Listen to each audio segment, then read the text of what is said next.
ये माना अभी जाए। देखिए क्या है कि ये इलेक्टोरल बॉन्ड के को जो प्रेसिडेंशियल रेफरेंस के बारे में जो बात की है सुप्रीम कोर्ट बार एसोसिएशन के प्रेसिडेंट ने, वो उसमें कहा क्या है वो इम्पोर्टेंट है। उन्होंने जो मतलब प्ली ली है, वो जो उन्होंने कहा है, तर्क है उनका कि कॉरपोरेट फ्रीडम को ये जो है बाधित करता है, और ये डोनर्स का नाम करने के लिए कर रहे हैं। इससे जो उनकी स्वतंत्रता है, कॉरपोरेट की स्वतंत्रता है, वो जो है उन्होंने कहा है कि कॉरपोरेट की स्वतंत्रता इससे बाधित होती है। अब आप देख लीजिए कि राहुल गांधी कितना सच लंबे समय से कह रहे हैं, और लोगों की समझ में नहीं आ रहा है कि ये जो कॉरपोरेट है वो उसी के लोग हैं और उनकी सरकार है। ये वो जी। उनको उनको लोकतंत्र की चिंता नहीं है।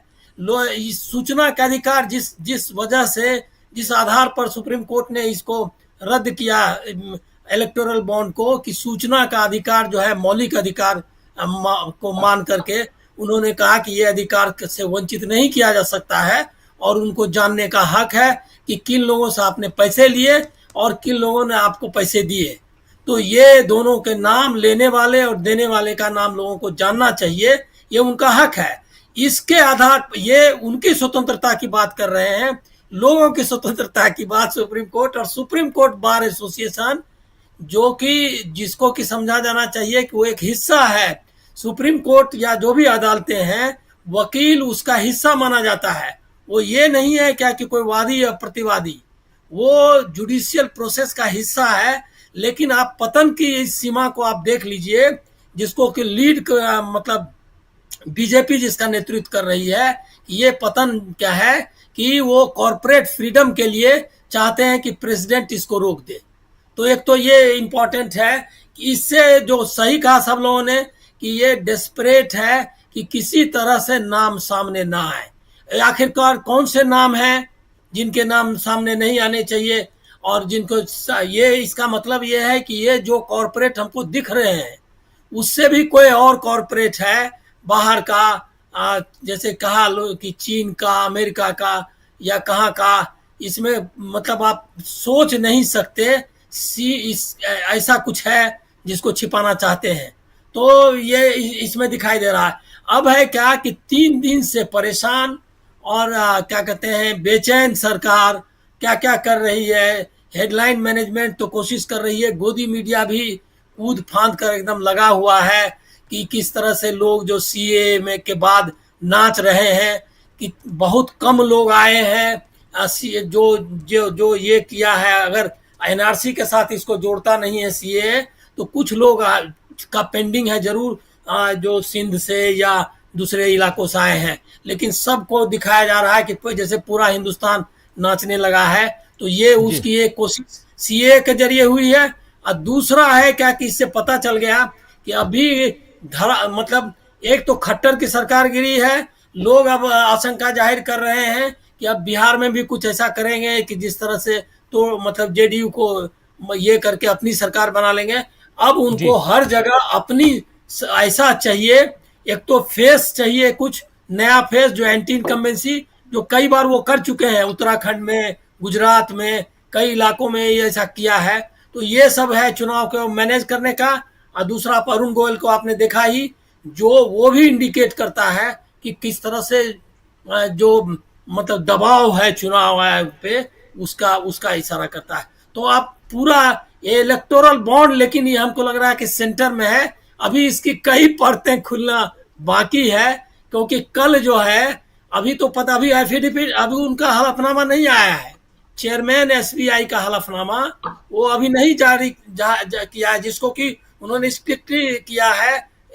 मतलब निर्देश दिया था चीफ जस्टिस ने कि हलफनामा भी आपको करना है जमा, और उसमें ये बताना है कि 26 दिन में आपने क्या काम किए, ये भी उसमें शामिल होना चाहिए। तो अभी तो मतलब सुप्रीम कोर्ट में भी एक बैटल हमको लगता है कि 15 तारीख हमको क्योंकि वो तब तक इंतजार करेंगे जब तक कि ईसीआई का ये नहीं आ जाता।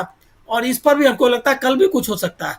तो जी, ये हालत। ईसीआई ने अभी ट्वीट किया, अभी अभी ईसीआई ने ट्वीट करके बताया है, क्या कुछ ट्वीट किया है, उनके ट्वीट को ही सामने रखता हूं। ट्वीट में इलेक्शन कमीशन ऑफ इंडिया के स्पोक्स पर्सन की तरफ से tweet, in compliance of honourable Supreme Court's directions to the SBI यानी State Bank of India contained in its order dated February 15th and March 11, 2024 in the matter of WPC number, इतना ये case number है, data on electoral bonds has been supplied by State Bank of India to Election Commission of India today March 12th 2024 7:17 पे ये tweet है और इसमें साफ साफ कहा जा रहा है कि सुप्रीम कोर्ट का जो डायरेक्शन था उसको उसके कंप्लायंस के साथ यानी उसको यहां हमारे यहां जमा कराया गया है, जिसमें 15 तारीख 15 फरवरी और 11 मार्च का जो ऑर्डर है उस ऑर्डर के हिसाब से इलेक्टोरल बॉन्ड्स का डाटा हमको यानी इलेक्शन कमीशन को जमा करा दिया गया है। ये इलेक्शन कमीशन ऑफ इंडिया का ट्वीट अभी से कुछ देर पहले 7:17 का ट्वीट है। अनिल सिन्हा जी, जो आप बात कह रहे थे, यहां ट्वीट इनका आ गया है, इनके पास है, लेकिन वहां दो बातें महत्वपूर्ण हैं। एक तो बार एसोसिएशन का लेटर और दूसरी चीज कि ये जो कंप्लायंस है वो रॉ मटेरियल है, रॉ में है, उसमें डेटा किस ढंग से दिए गए हैं। इलेक्शन कमीशन ऑफ इंडिया 15 तारीख की शाम 5 बजे तक इसको किस रूप में अपलोड करता है अपनी वेबसाइट पे, ये सब भी देखना होगा। एक छोटा सा कमेंट आपसे लेना चाहता हूं। अनिल सिन्हा जी हमारे साथ जुड़ गए हैं, डॉक्टर दीपक पाचपोर जी जुड़े हुए हैं और तमाम साथी आप सबके बीच आता हूं। दीपक जी आपका स्वागत करता हूं। अनिल सिन्हा जी जल्दी से एक छोटा सा कमेंट। ये देखिए, इसमें ऐसा है कि वो जो उन्होंने कहा है कंप्लायंस वाला में, ये मैं मेरी जो समझ है कि वो उनको ये डेटा देना पड़ेगा, कम से कम ये डेटा साफ आएगा कि किसने दिए पैसे और किसने लिए, किसने किसको दिए। ये इसमें हो सकता है कि मैच जो कराने की बात है, कल के ऑर्डर के बाद ये थोड़ा सा मतलब इसमें एम्बिग्यूटी आ गई है, लेकिन उनको ये डेटा देना पड़ेगा कि कौन कौन से कॉर्पोरेट, ये जो 2217 है ना, 22,017 217 जो ये है बॉन्ड है, वो बॉन्ड किन लोगों ने दिए वो पूरा का पूरा देना होगा नाम के साथ।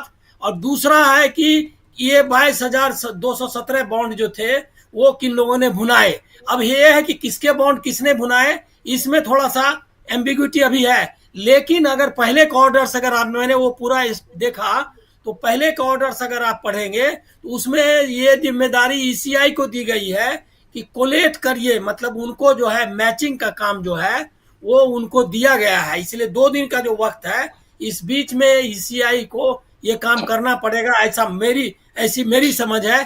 क्योंकि पहले के आदेश में कोलेट वर्ड का इस्तेमाल किया था कि ये डेटा को कोलेट करेगा ईएसआई और उसको अपलोड करेगा। तो मुझको लग रहा है कि उनको देना पड़ेगा। हम जो सोच रहे हैं आशंका, हमको इस आशंका से मुक्त होना चाहिए, ऐसा मैं तो मतलब सकारात्मक ढंग से सोच रहा हूं मैं। जी, उनकी कोशिश बेकार जाएगी, वो नहीं कर पाएंगे। सुप्रीम कोर्ट के साथ अब कोई धोखाधड़ी करने के लिए एसबीआई तैयार नहीं होगा और न ये तैयार होने वाला है ईसीआई, चाहे मोदी सरकार पूरी ताकत लगा ले। ऐसा मतलब उनको मिल गया है कवच सुप्रीम कोर्ट का कि जो पहलवान नहीं भी है वो भी आपको लड़ता हुआ नजर आएगा, वो संस्थाएं जिंदा नजर आएंगी, ऐसा मैं सोचता हूं। जी जी।